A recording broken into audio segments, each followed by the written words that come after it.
Hello दोस्तों, आप लोग के कैसा लगा बलम सॉन्ग का टीजर जो कि खेसारी लाल यादव और सपना चौधरी का था।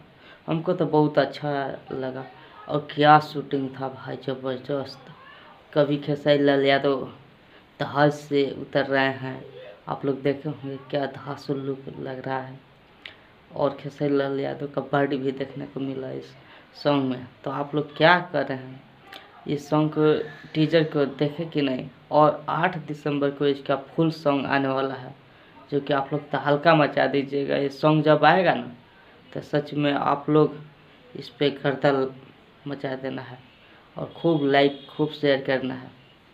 और ये सॉन्ग जो होगा, ये खेसारी लाल यादव का मजबूती देगा।